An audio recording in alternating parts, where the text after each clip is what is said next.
Hello there, and welcome to my channel, Novice Modelling in a Midlife Crisis. My name's Andy, and today I'm going to give you a quick what's in the box kit review of my TAMIYA 172 scale Warbird Collection North American P-51D Mustang. So, let's have a look at what's in the box. Now, as per the way that I actually do these films, I'm just going to give you a quick run through the blurb that TAMIYA provide, giving us a bit of history about this legendary aircraft of the US Air Force. So here we go. In April 1940, drawings were sketched in a New York City hotel room for a new fighter aircraft for the British Purchasing Commission. This fighter, the North American NA-7-3X, became one of the best fighter aircraft in the US Army Air Force during World War II, and is known as the P-51 Mustang. On several variations of this famous fighter, the P-51D is generally accepted as the definitive Mustang and was the first production version with the bubble canopy. More D-model Mustangs were built than all other Mustang variants combined, with a total of 9,603 coming off production lines. 45 squadrons of the famed US 8th Air Force stationed in England were equipped with the P-51D, which could now escort and protect the heavy bombers all the way to and from targets of the European continent. There were several major changes that set the D apart from earlier Mustangs. One was the change from 4 .050 caliber machine guns to 6, 3 in each wing. Another was to mount the guns upright, which helped to eliminate a jamming tendency that occurred in the 4-gun system. Ammunition was increased to 400 rounds per inboard gun and 270 rounds for each of the other 4. Underwing pylons were strengthened to carry the 110 or 165 gallon auxiliary drop tanks or a 1,000 pound bomb.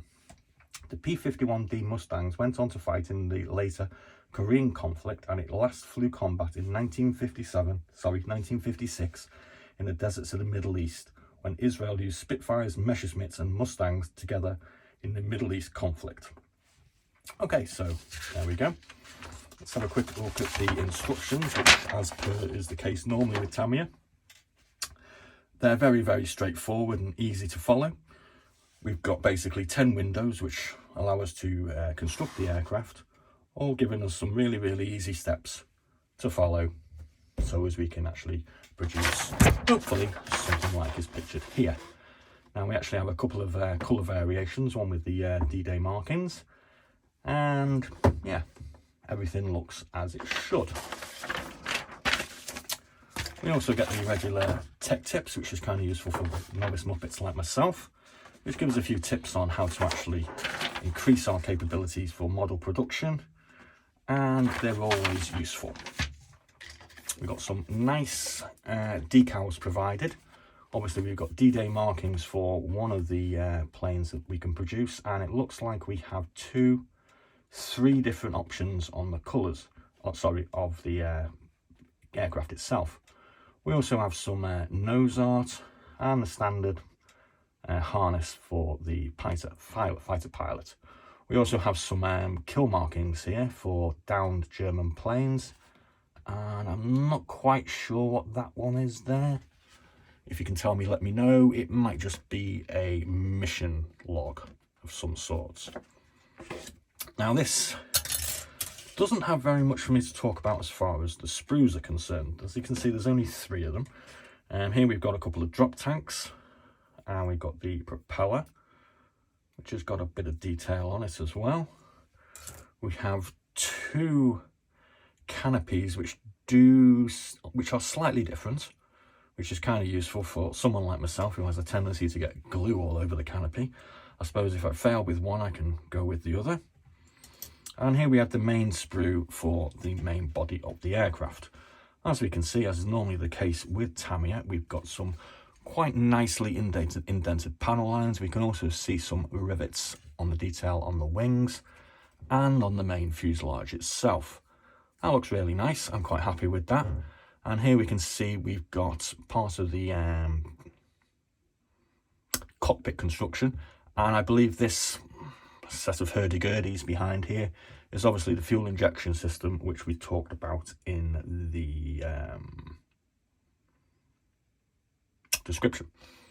You can also see we've got some really nice detail here on the struts in the wing, where the help me out here, where the landing gear comes down. And obviously I think this is actually intended to be painted in a sort of cockpit green colour. That kind of seems to be what I've seen on other models. Okay, so that's what's in the box. Now I'm just going to do a little footnote here and try to bring your attention to a film. It's kind of one of my favourite films. It's not necessarily a war film, but it is filmed in China during the war period. It's actually a Steven Spielberg production from 1987 called Empire of the Sun. Now this film stars the amazing John Malkovich and a rather young and excitable Christian Bale, who later turned into an American Psycho. Basically, I'm drawing your attention to this because it features a cinematically gorgeous scene featuring the P-51, where Jim, or Christian Bale, refers to the Mustang as the Cadillac of the skies. It's choking me up even now, I'll be honest with you. This scene still makes the hair stand up on the back of my neck, and it's a film that's well worth a watch.